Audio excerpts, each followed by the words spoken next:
Gaza में Israel और Hamas के लड़ाकों के बीच भीषण जंग चल रही है। एक तरफ इजरायली एयरफोर्स जमीन, आसमान और समुद्र से गाजा में लगातार आग बरसा रही है, तो वहीं दूसरी तरफ हमास के लड़ाके गाजा में खंडर पड़ी इमारतों में छिपकर आईडीएफ को निशाना बना रहे हैं। और अब इसी कड़ी में अल कासिम ब्रिगेड ने एक नया वीडियो जारी किया है, जिसमें उसने गाजा के आसमान में मुजाहिदीन ब्रिगेड के साथ मिलकर इजरायली एयरक्राफ्टों को मिसाइलों से तबाह करने का दावा किया है। वीडियो में साफ दिख रहा है कि कैसे अल कासिम ब्रिगेड के लड़ाके लगातार इजरायली एयरक्राफ्ट्स और ड्रोन को सैम 7 मिसाइलों से निशाना बना रहे हैं। हालांकि मिसाइल दागने के बाद वो अपने टारगेट पर लगी या नहीं, इस बात की पुष्टि इस वीडियो में नहीं हुई है। इसके अलावा पश्चिमी जबालिया में अल कुद्स ब्रिगेड के लड़ाकों ने इजरायली सेना को घेरा हुआ है। यहाँ पर अल कुद्स और मुजाहिदीन ब्रिगेड के लड़ाके मशीन गन से इजरायली सैनिकों पर ताबड़तोड़ फायरिंग कर रहे हैं।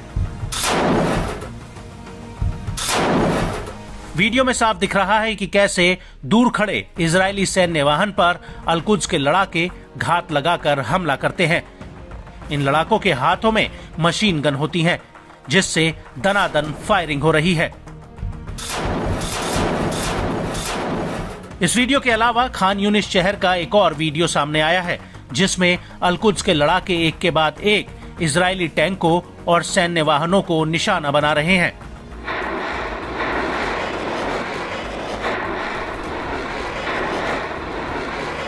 आगे इस वीडियो में इजराइल के 3 सैनिक दूर खड़े दिख रहे हैं, जिन पर अल कुद्स के लड़ाके हमले कर रहे हैं।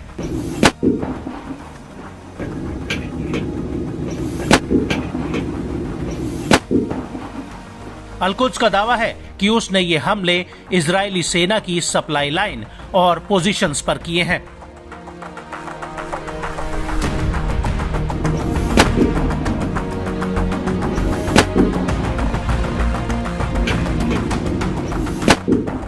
अल कुद्स ब्रिगेड का दावा है कि इन हमलों में उसने इजरायली सेना के 15 अधिकारियों और सैनिकों को निशाना बनाया है, जो एक घर में पनाह लिए हुए थे।